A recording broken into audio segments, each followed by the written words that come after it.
distinct privilege to be considered worthy of the award of CKG, in memory of CK Jeevan,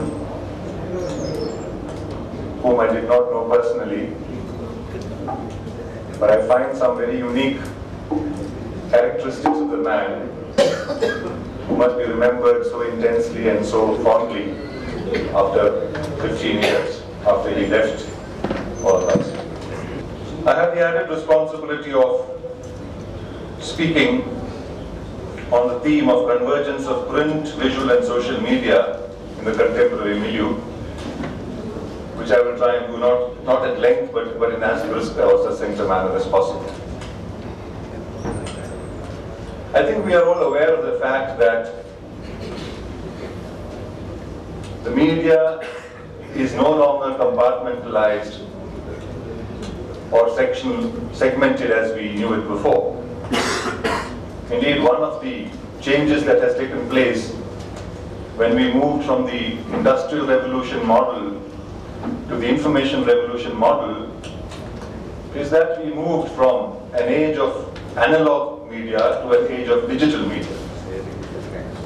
And as that shift took place, this concept, this process, this idea of convergence took hold of our lives, particularly in the media, for media practitioners, for receivers of media, for beneficiaries of media, for victims of media. Convergence, as the Massachusetts Institute of Technology, which is at the cutting edge in terms of culture and technology, defined it is, if you imagine three separate circles, if you imagine print and publishing as one circle, broadcasting and cinema as a second circle, and internet and cyber media as a third circle, these three circles are coalescing, they are overlapping, they are coming together. That is the technical definition of convergence as defined by the MIT, Massachusetts Institute of Technology.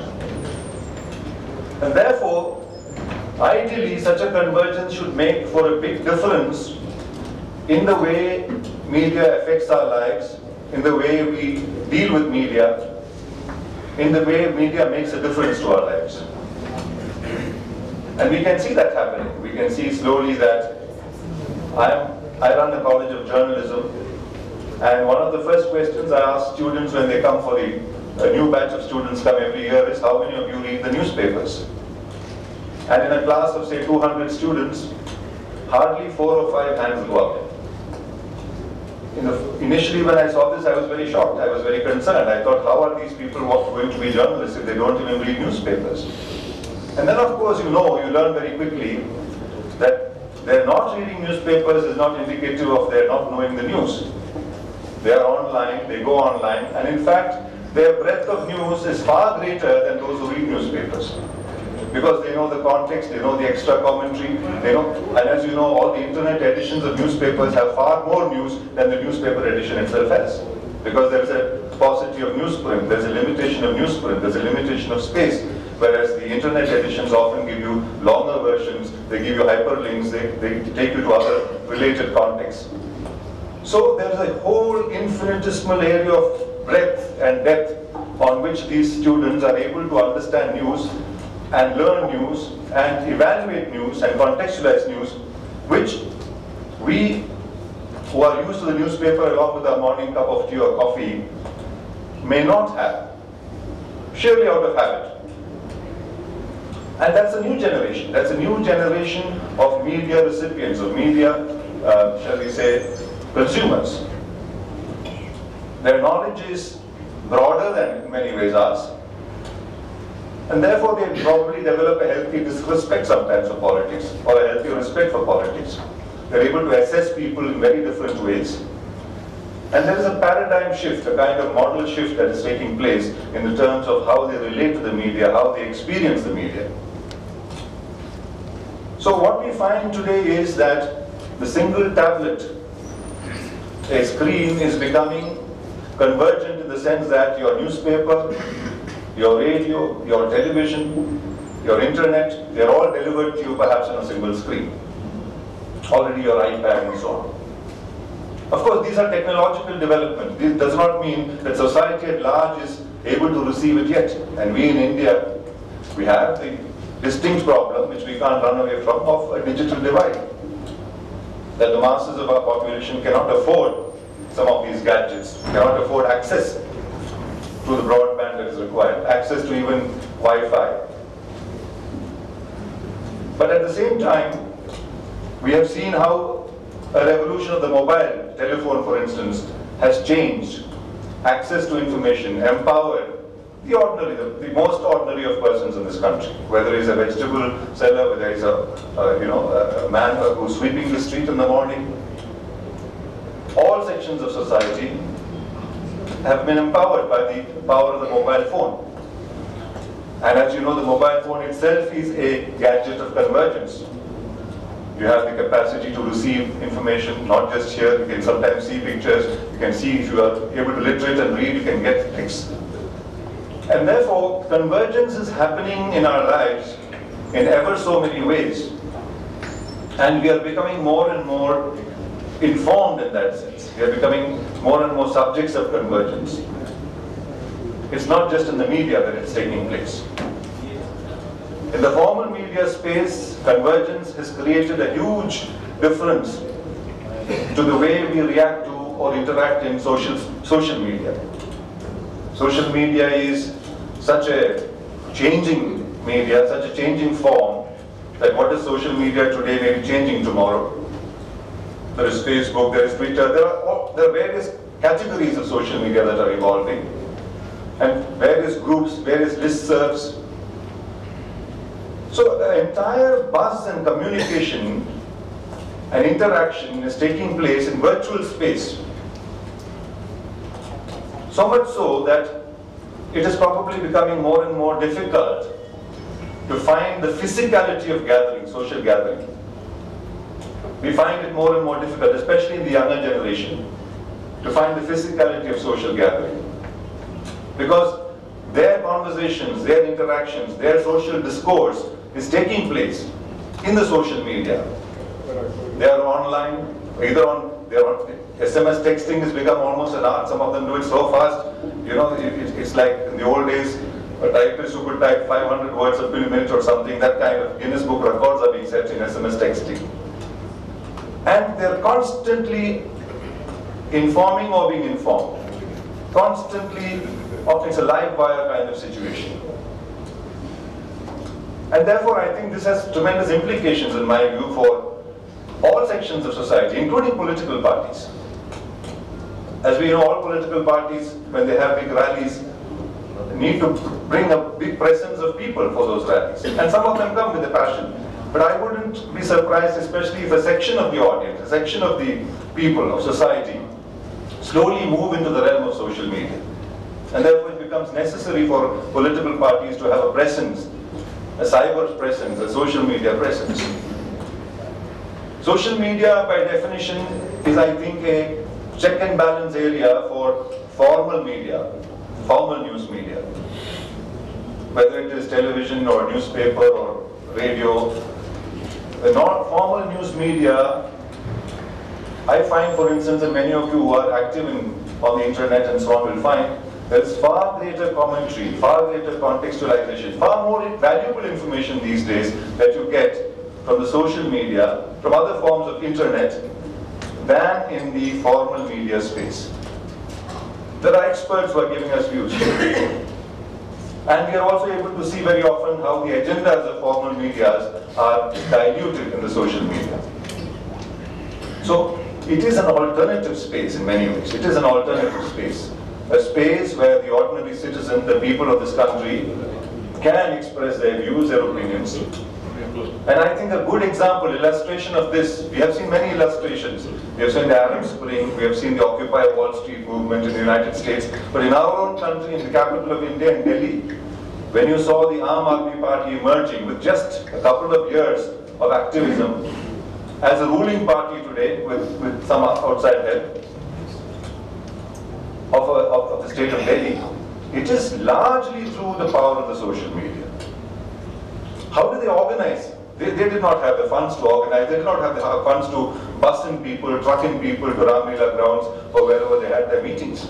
They would announce a meeting on social media, it would spread viral, it would go viral as they say, on the social media or on Twitter or on SMS mode, and 10,000 people, 15,000 people, 20,000 people turn up for a rally, for a meeting. So I think there is a tendency on the part of some of us to say, these are technologies which will take time to seep down to the people. We said that until the mobile phone became such a commonplace that in every village in UP or Bihar, the smallest denominator uses a mobile phone today. And people adapt to technologies faster than we imagine. Literacy need not be a problem. One of the advantages of this convergence, the process of convergence, is precisely that. I think we are very distinct in Kerala because we have had 100% literacy. We have had a campaign, a movement. In many ways, the quality of life here is better. But today, because of convergence, the advantage of literacy is actually been diluted a bit, because we are going back in many ways to the oral tradition. I don't want to be misunderstood, but we should not assume that literacy is always better than the oral tradition. And I'm not saying this because I'm from a television stream where you don't need literacy. In television, you don't need literacy, you just see and hear. And in fact, if you know too much, it's a liability on television, because you're not supposed to be very intellectual. It's a kind of dumbing down, a least common denominator operation to reach the largest sections of the people.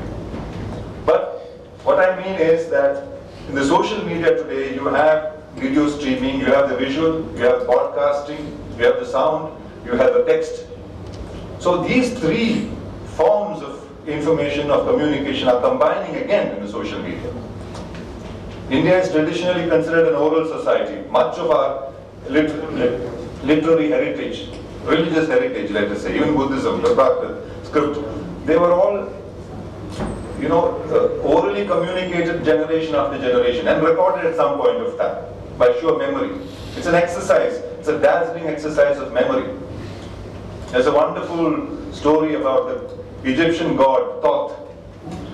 When the inventor of writing, whose name is Hermes, came and told Thoth, I have discovered writing, what a great change it will make, what a great benefit it will be to our people. The Egyptian ruler, Thoth, thought about it, God and ruler, the ruler gods, thought about it and said, I'm not so sure it's such a good thing. Because it is true that with writing you can record, everything will be recorded, everything can then be referred. But it is also true that with writing, man will become less and less reliant on his memory. You don't need your memory because you can record it, you can refer back to it. Today, of course, this is not to underwrite the importance of writing. Writing was very, very important for moving us into modernism, for the Renaissance, the Gutenberg press, the printing revolution. All of this has made a very huge civilizational difference to us. And yet, I think today we are in the unique position of rediscovering the value of oral tradition, the value of orality, of the spoken word, of the seen image, of the heard image, of the heard word, along with the read word. Writing implies absence. Roland Barthes famously said, you do not write to somebody who is sitting in front of you. You write to somebody who is absent, who is away from you. Whereas speech implies presence. The visual implies presence, shall we say. The hearing implies presence. There's a sense of presence, of immediacy. So these are the oral traditions which are being recast, redeployed, reinvented in many ways, and becoming part of the convergent technology that we are speaking about today. And the formal media is yet to, I think, discover much of this, is yet to use much of this. It is true that most newspapers have an internet site, but that is not, that's just a version, shall we say, internet version of the print edition of the newspaper.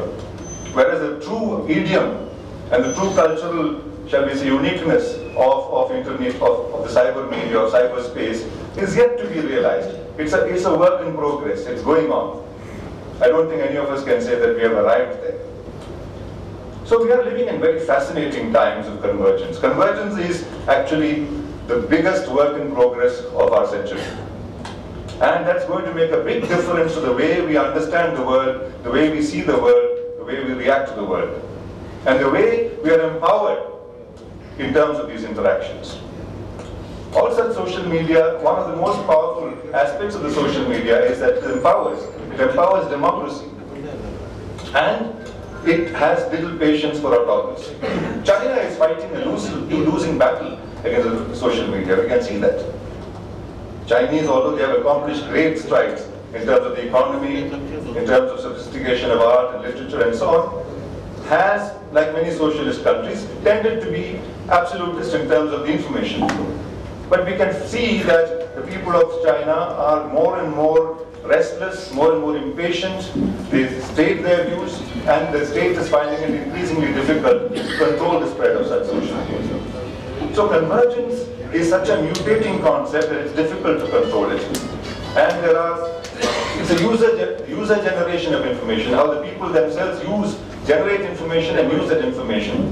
So it is not something that some people can give the others. It is something that civil society, the social sphere, is giving unto itself. The Constitution of India says, we the people of India give unto ourselves, Constitution. Which actually social media is something where the larger sections of the people of this country or across the world are giving unto themselves the power to communicate, the power to be informed, the power to express their views, the power to dissent, the power to assent, and the power to carry their lives forward as they see fit. So these are, I think, the unique propositions of the social media. And I'm sure many of us, some of us are allergic to social media. We may not yet have entered this fascinating world.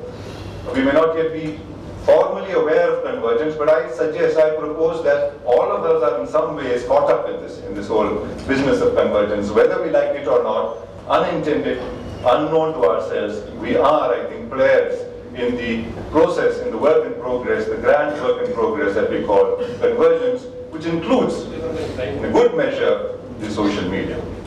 These are some thoughts I thought I should express on this occasion. I'd like to thank the organizers of the C.K. Jeevan Trust once again for this distinct honor that is bestowed on me, and also for the very distinguished gentlemen, including, of course, the Honorable Home Minister of Kerala, who's here to grace us